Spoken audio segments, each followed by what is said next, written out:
साम संगीत अध्याय 18। प्रभु हे मोर शक्त करे मु तुमको स्नेह, अटंती प्रभु मोर शैल दुर्ग तथा परित्राता। मोर ईश्वर शैल तथा आश्रय, मोर ढाल रक्षा सिंह तथा सुदृढ़ दुर्ग। प्रशंसा योग्य प्रभुଙ୍କୁ डाकी करे मु प्रार्थना, शत्रु मानक कबळरू हुए मु प्राप्त सुरक्षा। करिअछि मृत्युर रज्जु मते बेष्टन, करिअछि मते विनाश प्रलय आक्रमण। पाताळर रज्जु कला मते जड़ित, कला मृत्युर फांद मोर प्रतिरोध। व्यथा मध्ये डाकी कली मु प्रभुଙ୍କୁ प्रार्थना, साहाय्य पाई कली मु मो ईश्वरଙ୍କ सन्निधाने क्रंदन। ताहांक देवालयरू मो मन वेदना प्रति कले से कर्णपात, हेला ताहांक कर्णगोचर मोर आर्तनाद।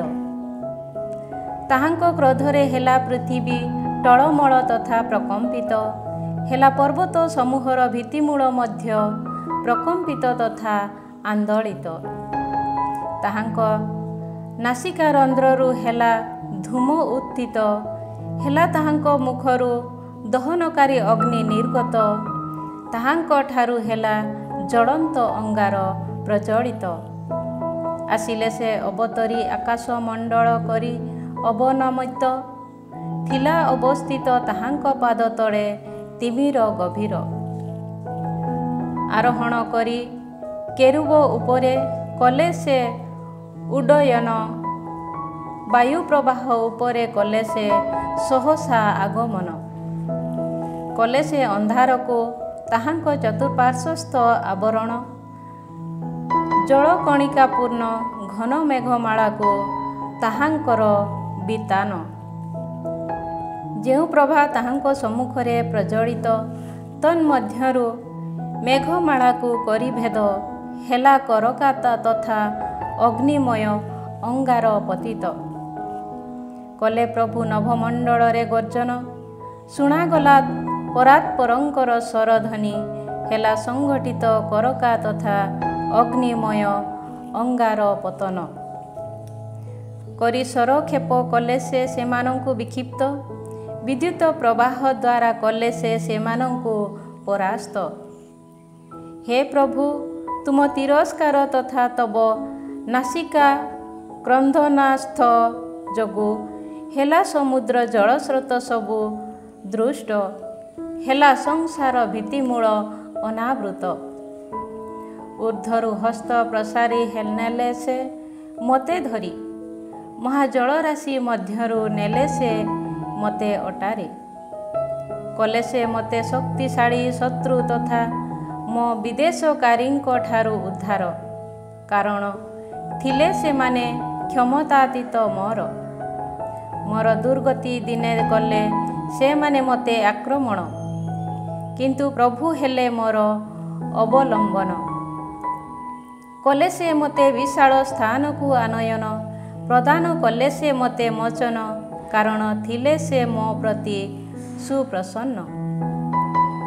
मोर न्याय परायणता अनुरूपे हेली मु प्रभुंक द्वारा पुरस्कृत, मो हस्तर निर्मलतानुसारे हेली मु ताहांक द्वारा पुरस्कृत।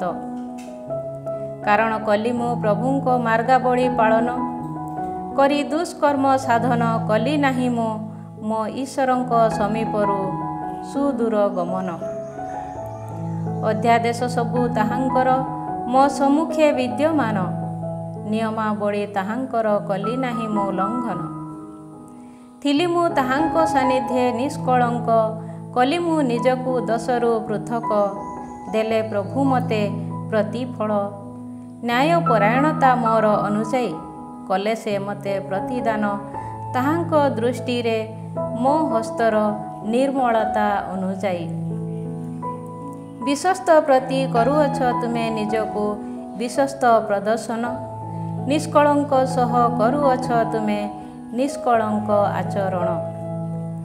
କରୁଅଛ ତୁମେ ନିର୍ମଳ ସହିତ ନିର୍ମଳ ଆଚରଣ ଓ ଦୁଷ୍ଟ ସହ କରୁଅଛ ତୁମେ ନିଷ୍ଠୁରାଚରଣ। କରୁଅଛ ତୁମେ ନମ୍ର ଲୋକଙ୍କୁ ମୁକ୍ତ, କିନ୍ତୁ କରୁଅଛ ତୁମେ ଅହଙ୍କାର ପୂର୍ଣ୍ଣ ଆନୟନକୁ ଅବନମିତ। କରୁଅଛ ତୁମେ ମୋର ପ୍ରଦୀପ ପ୍ରଜ୍ୱଳିତ, କରିଅଛନ୍ତି ପ୍ରଭୁ ମୋର ଈଶ୍ୱର ମୋର ଅନ୍ଧାର ପ୍ରଜ୍ୱଳିତ। ତୁମ ସାହାଯ୍ୟରେ କରିପାରିବି ମୁଁ ସୈନ୍ୟବାହିନୀକୁ ପଦଦଳିତ। ମୋ ଈଶ୍ୱରଙ୍କ ସାହାଯ୍ୟରେ ଦେଇପାରିବି ମୁଁ ପ୍ରାଚୀର ଉପରେ ଲମ୍ଫ। ଅଟେ ଏହି ଈଶ୍ୱରଙ୍କ ମାର୍ଗ ସିଦ୍ଧ, କରାହେବ ପ୍ରଭୁଙ୍କ ପ୍ରତିଶ୍ରୁତି ପରିପୂରିତ। ତାହାଙ୍କଠାରେ ଯେଉଁମାନେ ଶରଣାଗତ ହେବେ ସେମାନଙ୍କ ପ୍ରତି ଏକ ଢାଲ। ଅନ୍ୟ କିଏ ବା ଈଶ୍ୱରଙ୍କ ପ୍ରଭୁଙ୍କ ବ୍ୟତୀତ? ଅନ୍ୟ କିଏ ବା ପ୍ରସ୍ତର ଆମ ଈଶ୍ୱରଙ୍କ ବ୍ୟତୀତ? କଲେ ଈଶ୍ୱର ମୋତେ ଶକ୍ତି ପରିହିତ, କଲେ ସେ ମୋର ପଥ ସୁରକ୍ଷିତ। କଲେ ପ୍ରଭୁ ପ୍ରଦାନ ମୋର ପାଦଦ୍ୱୟକୁ ହରିଣୀ ପାଦର ବେଗ, କଲେ ସେ ମୋତେ ଦଣ୍ଡାୟମାନ ଉନ୍ନତ ସ୍ଥାନେ କରି ସୁରକ୍ଷିତ। ମୋ ହସ୍ତକୁ କରନ୍ତି ସେ ଯୁଦ୍ଧ ବିଦ୍ୟାରେ ଅଭ୍ୟସ୍ତ, ସୁତରାଂ ପିତ୍ତଳ ଧନୁ ବକ୍ର କରିବା ପାଇଁ ବାହୁ ମୋର ସମର୍ଥ। କଲ ତୁମେ ମୋତେ ପରିତ୍ରାଣର ଢାଲ ପ୍ରଦାନ, ତୁମ ଦକ୍ଷିଣ ହସ୍ତ କଲା ମୋତେ ସମର୍ଥନ, ତୁମର ସାହାଯ୍ୟ କଲା ମୋତେ ମହାନ। କଲ ତୁମେ ମୋର ପଥ ପ୍ରଶସ୍ତ, ହେଲା ନାହିଁ ପଦକ୍ଷେପ ମୋର ସ୍ଖଳିତ। ଶତ୍ରୁମାନଙ୍କର ପଶ୍ଚାଧାବନ ପୂର୍ବକ କଲି ମୁଁ ସେମାନଙ୍କୁ ଅଧିକାର, ସେ ପର୍ଯ୍ୟନ୍ତ କଲି ନାହିଁ ମୁଁ ପ୍ରତ୍ୟାବର୍ତ୍ତନ, ଯେ ପର୍ଯ୍ୟନ୍ତ ହେଲା ନାହିଁ ସମାପ୍ତ ସେମାନଙ୍କର ସଂହାର। ହୁଅନ୍ତି ନାହିଁ ସେମାନେ ଯେପରି ଦଣ୍ଡାୟମାନ, ସେଥି ସକାଶେ କଲି ମୁଁ ସେମାନଙ୍କୁ ବିଦ୍ଧ, ହେଲେ ସେମାନେ ମୋର ପାଦ ତଳେ ନିପତିତ। ଯୁଦ୍ଧ ସକାଶେ କଲ ତୁମେ ମୋତେ ଶକ୍ତି ପରିହିତ, ମୋର ଆକ୍ରମଣକାରୀମାନଙ୍କୁ କଲ ତୁମେ ମୋ ପାଦ ତଳେ ନମିତ। କରାଇଲ ତୁମେ ମୋ ଶତ୍ରୁମାନଙ୍କୁ ମୋ ସମ୍ମୁଖରୁ ପଳାୟନ, ମୋର ବିଦେଶମାନଙ୍କୁ କଲି ମୁଁ ଧ୍ୱଂସ। କଲେ ସେମାନେ ସାହାଯ୍ୟ ପାଇଁ କ୍ରନ୍ଦନ, କିନ୍ତୁ ରକ୍ଷା କରିବା ସକାଶେ କେହି ନଥିଲେ, କଲେ ସେମାନେ ପ୍ରଭୁଙ୍କ ନିକଟରେ କ୍ରନ୍ଦନ, କିନ୍ତୁ କଲେ ନାହିଁ ସେ ସେମାନଙ୍କ ପ୍ରାର୍ଥନା ଶ୍ରବଣ। ବାୟୁ ପ୍ରବାହିତ ଧୂଳି ସଦୃଶ କଲି ମୁଁ ସେମାନଙ୍କୁ ଚୂର୍ଣ୍ଣ, ପଥର ମୃତ୍ତିକା ତୁଲ୍ୟ କଲି ମୁଁ ସେମାନଙ୍କୁ ନିକ୍ଷେପ।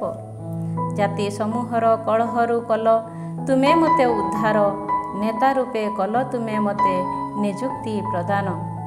ଥିଲେ ଯେଉଁ ଜନତା ମୋର ଅପରିଚିତ, କଲେ ସେମାନେ ମୋର ସେବା କାର୍ଯ୍ୟ। ମୋ ସମ୍ବନ୍ଧେ ଶୁଣିବା କ୍ଷଣି ହେଲେ ସେମାନେ ମୋର ଅନୁଗତ, ଆସିଲେ ବିଦେଶୀମାନେ ମୋ ନିକଟକୁ ହୋଇ ସଂକୁଚିତ। ହେଲେ ବିଦେଶୀମାନେ ନିରୁତ୍ସାହିତ, ପ୍ରକମ୍ପିତ ହୋଇ ହେଲେ ସେମାନେ ଦୁର୍ଗତିରୁ ବହିର୍ଗତ। ଅଟନ୍ତି ପ୍ରଭୁ ଜୀବିତ, ହେଉ ମୋର ରକ୍ଷାଶୈଳ ପ୍ରଶଂସିତ, ହୁଅନ୍ତୁ ମୋର ପରିତ୍ରାଣର ଈଶ୍ୱର ଉନ୍ନୀତ।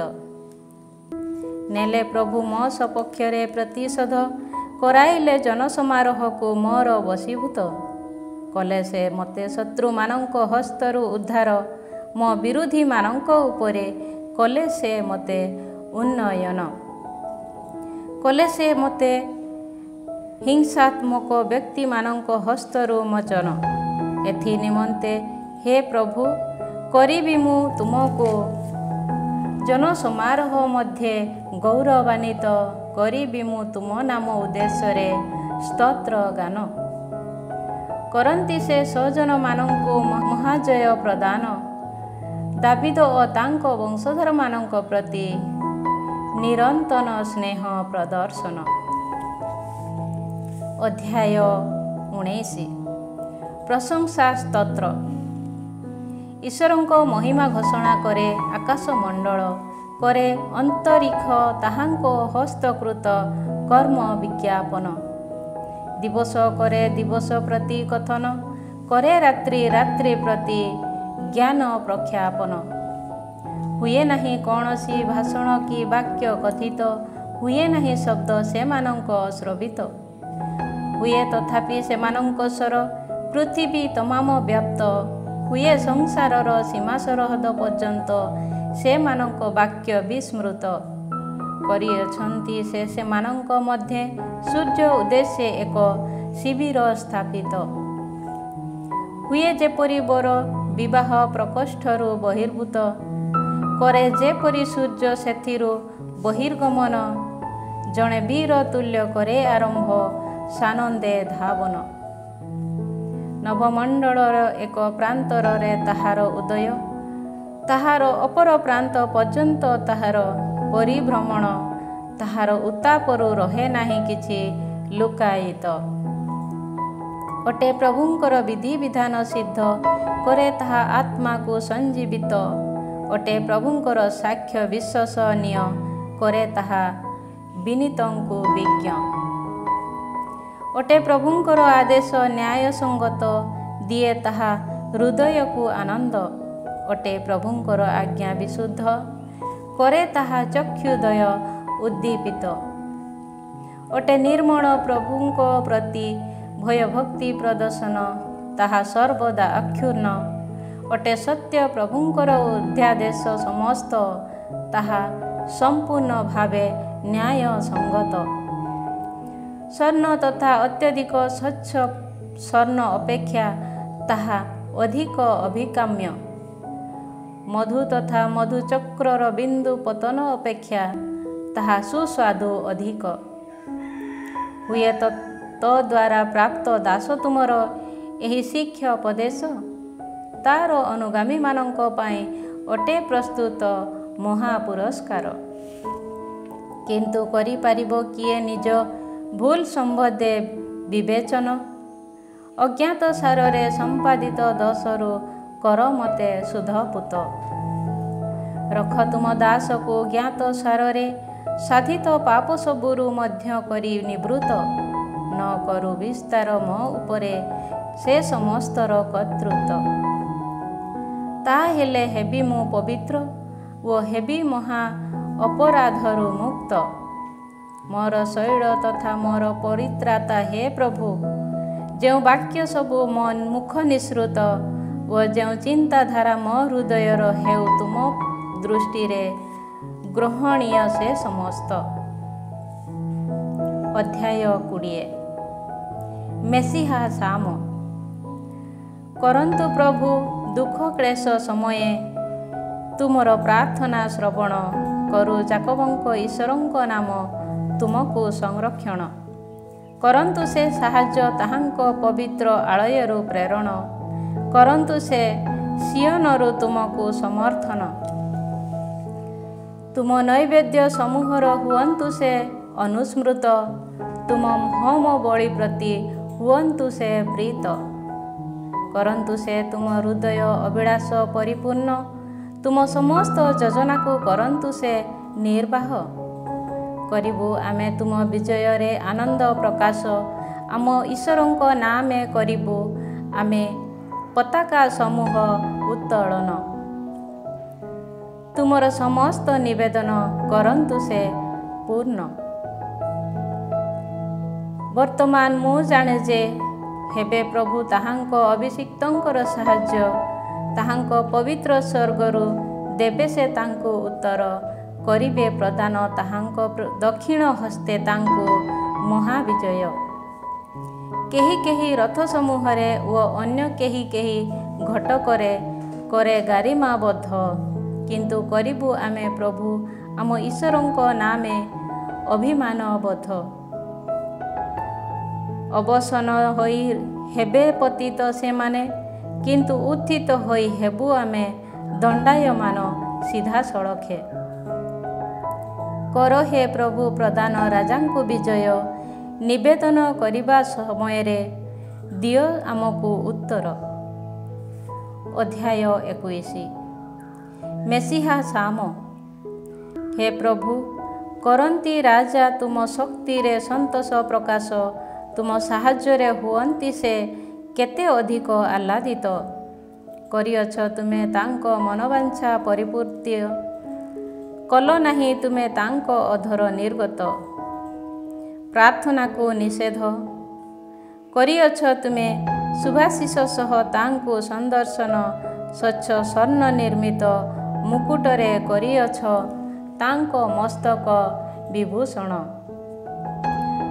କଲେ ସେ ପ୍ରାର୍ଥନା ତୁମଠାରୁ ଜୀବନ, କଲ ତୁମେ ତାହା ତାଙ୍କୁ ପ୍ରଦାନ। ଦେଲ ତୁମେ ତାଙ୍କୁ ସୁଦୀର୍ଘ ତଥା ଅନନ୍ତ ଜୀବନ।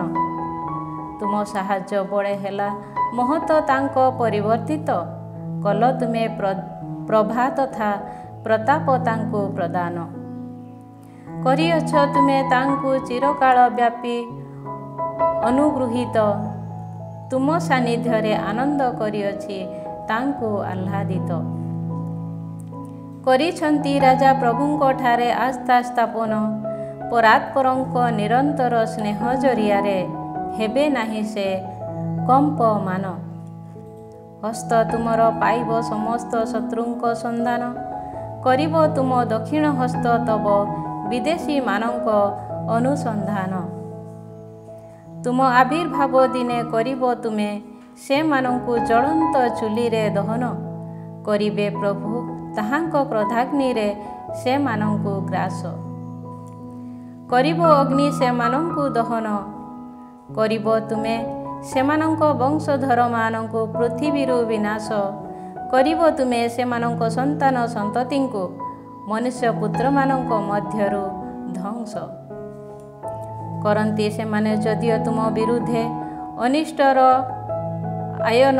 ଆୟୋଜନ, କିମ୍ବା କରନ୍ତି ପରିକଳ୍ପନା ତୁମ ବିପକ୍ଷେ କୁକାର୍ଯ୍ୟର, ତଥାପି ହେବେ ନାହିଁ ସେମାନେ ଜୟଯୁକ୍ତ। କାରଣ କରାଇବ ତୁମେ ସେମାନଙ୍କୁ ପଳାୟନ, କରିବ ସେମାନେ ସେମାନଙ୍କ ଦିଗେ ତୁମ ଧନୁକୁ ଲକ୍ଷ୍ୟ। ହେ ପ୍ରଭୁ, ହୁଅ ତୁମେ ତବ ଶକ୍ତିରେ ମହିମାନିତ, କରିବୁ ଆମେ ତୁମ ପରାକ୍ରମ ସମ୍ବନ୍ଧେ ପ୍ରଶଂସା ଗାନ। ଅଧ୍ୟାୟ 22।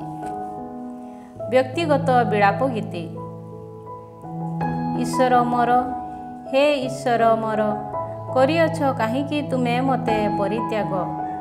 ମୋତେ ସାହାଯ୍ୟ ନ କରି, ଆର୍ତ୍ତନାଦ ମୋର ନ ଶୁଣି, ହୋଇଅଛ କାହିଁକି ତୁମେ ସୁଦୂରେ ଦଣ୍ଡାୟମାନ? ହେ ପ୍ରଭୁ ମୋର, କରେ ମୁଁ ଦିନ ତମାମ କ୍ରନ୍ଦନ, କିନ୍ତୁ କରୁନାହଁ ତୁମେ ପ୍ରାର୍ଥନା ମୋର ଶ୍ରବଣ। ଡାକି ସାରା ରାତି କରେ ମୁଁ ନିବେଦନ, କିନ୍ତୁ ପାଏ ନାହିଁ ମୁଁ କୌଣସି ଆଶ୍ୱାସନ। ତଥାପି ଅଟ ତୁମେ ପବିତ୍ର ପାବନ, ଇସ୍ରାଏଲର ପ୍ରଶଂସା ଯୋଗ୍ୟ ସିଂହାସନରେ ଆସୀନ। କଲେ ଆମ ପିତୃପୁରୁଷ ବୃନ୍ଦ ତୁମଠାରେ ବିଶ୍ୱାସ ସ୍ଥାପନ, ତୁମଠାରେ ଶରଣାଗତ ସେମାନେ, ଓ କଲ ପ୍ରଦାନ ତୁମେ ସେମାନଙ୍କୁ ମୋଚନ। କଲେ ତୁମ ନିକଟରେ ସେମାନେ କ୍ରନ୍ଦନ ଏବଂ ହେଲେ ମୁକ୍ତ, ତୁମଠାରେ ଶରଣାଗତ ସେମାନେ ଏବଂ ହେଲେ ନାହିଁ ନିରୁତ୍ସାହିତ। କିନ୍ତୁ ନୁହେଁ ମୁଁ ମନୁଷ୍ୟ, ବରଂ କୀଟ ମାତ୍ର, ମନୁଷ୍ୟମାନଙ୍କ ଘୃଣାର ବିଷୟ, ଅଜନତାର ଅବମାନନା ପାତ୍ର। କରନ୍ତି ମୋର ସମସ୍ତ ସନ୍ଧାନକାରୀ ମୋତେ ଉପହାସ, କରନ୍ତି ସେମାନେ ମୋ ବିରୁଦ୍ଧେ ମୁଖ ବିକୃତ ଓ ମସ୍ତକ ଦଳନ। କହନ୍ତି ସେମାନେ, ଥିଲା ସେ ପ୍ରଭୁଙ୍କଠାରେ ଶରଣାଗତ, କରନ୍ତୁ ସେ ତାଙ୍କୁ ବିମୋଚିତ, କରନ୍ତୁ ସେ ତାକୁ ମୁକ୍ତ, କାରଣ ତାଠାରେ ଅଟନ୍ତି ସେ ସନ୍ତୁଷ୍ଟ। ତଥାପି ଅଟ ତୁମେ ସେ, କଲେ ଯିଏ ମୋତେ ମାତୃଗର୍ଭରୁ ବାହାର, କଲ ତୁମେ ମୋତେ ମାତୃବକ୍ଷେ ସୁରକ୍ଷିତ। ହୋଇଥିଲି ମୁଁ ଜନ୍ମଦିନଠାରୁ ତୁମ ହସ୍ତେ ସମର୍ପିତ, ଯେ ଦିନୁ କଲା ଜନନୀ ମୋତେ ଗର୍ଭରେ ଧାରଣ, ସେହି ଦିନୁ ଅଟ ତୁମେ ଈଶ୍ୱର ମୋର। ହୁଅ ନାହିଁ ମୋ ଠାରୁ ସୁଦୂରବର୍ତ୍ତୀ, କାରଣ ବିପଦ ନିକଟବର୍ତ୍ତୀ ଓ ସାହାଯ୍ୟାର୍ଥେ ନାହିଁ କେହି। କରନ୍ତି ମୋତେ ଅନେକେ ବୃଷ ପରିବେଷ୍ଟନ, ବାସାନର ଶକ୍ତିଶାଳୀ ବୃଷ ସମୂହ କରନ୍ତି ମୋତେ ବେଷ୍ଟନ। କ୍ଷୁଧାର୍ତ ତଥା ଗର୍ଜନକାରୀ ସିଂହ ସଦୃଶ କରନ୍ତି ସେମାନେ ମୋ ଅଭିମୁଖେ ମୁଖ ଉନ୍ମୁକ୍ତ। ଜଳ ସଦୃଶ ମୁଁ ଅଜାଡ଼ିତ, ଅସ୍ଥିପୁଞ୍ଜ ମୋର ସନ୍ଧିଚ୍ୟୁତ। ହୃଦୟ ମମ ମହମ ସଦୃଶ ହୁଏ ତାହା ମୋ ଅନ୍ତରେ ଦ୍ରବୀଭୂତ। ମୋର ଶକ୍ତି ଖପରା ତୁଲ୍ୟ ଶୁଷ୍କ, ଜିହ୍ୱା ମୋର ତାଳୁ ସହ ସଂଯୁକ୍ତ। କରିଅଛ ତୁମେ ମୋତେ ମୃତ୍ୟୁର ଧୂଳିରେ ପରିତ୍ୟକ୍ତ। କରନ୍ତି ମୋତେ ଶ୍ୱାନ ସମୂହ ପରିବେଷ୍ଟନ, କରିଛନ୍ତି ବିଦ୍ଧ ସେମାନେ ହସ୍ତ ତଥା ପାଦଦ୍ୱୟ ମୋର। କରିପାରିବି ମୁଁ ଗଣନା ସମସ୍ତ ଅସ୍ଥିକୁ ମୋର, କରନ୍ତି ସେମାନେ ମୋତେ ସତୃଷ୍ଣ ନୟନରେ ନିରୀକ୍ଷଣ। ପରସ୍ପର ମଧ୍ୟେ କରନ୍ତି ସେମାନେ ବସ୍ତ୍ର ମୋର ବିଭକ୍ତ, ମୋର ପୋଷାକ ପାଇଁ ହେଲା ସେମାନଙ୍କ ମଧ୍ୟେ ଗୁଲି ବାଣ୍ଟ। ହେ ପ୍ରଭୁ, ହୁଅ ନାହିଁ ତୁମେ ମୋ ଠାରୁ ଦୂର, ତୁମେ ହେ ସହାୟକ ମୋର ସାହାଯ୍ୟ କରିବା ପାଇଁ ମୋତେ ତୁମ ହୁଅ ସତର। କର ମୋର ଆତ୍ମାକୁ ଖଡ଼୍ଗରୁ ମୁକ୍ତ, ଶ୍ୱାନ ମୁଖରୁ କର ମୋ ଜୀବନକୁ ବିମୋଚିତ। କର ସିଂହ କବଳରୁ ମୋତେ ବିମୋଚିତ, କ୍ଷତ ବିକ୍ଷତ ଯେ ମୁଁ, କର ମୋତେ ବନ୍ୟ ବଳଦ ସମୂହର ସିଂଗରୁ ମୁକ୍ତ। କରିବି ମୁଁ ତବ ନାମ ଭ୍ରାତାଗଣ ମଧ୍ୟରେ ବିଜ୍ଞାପନ, ଜନମଣ୍ଡଳୀ ମଧ୍ୟ କରିବି ମୁଁ ତୁମ ପ୍ରଶଂସା ଗାନ। ପ୍ରଭୁଙ୍କ ପ୍ରତି ହେ ଭୟ ଭକ୍ତି ପ୍ରଦର୍ଶନକାରୀ, କର ତାହାଙ୍କର ପ୍ରଶଂସା ଗାନ। ଯାକୋବଙ୍କ ହେ ସନ୍ତାନ ଗଣ, କର ତାହାଙ୍କୁ ଗୌରବାନ୍ୱିତ।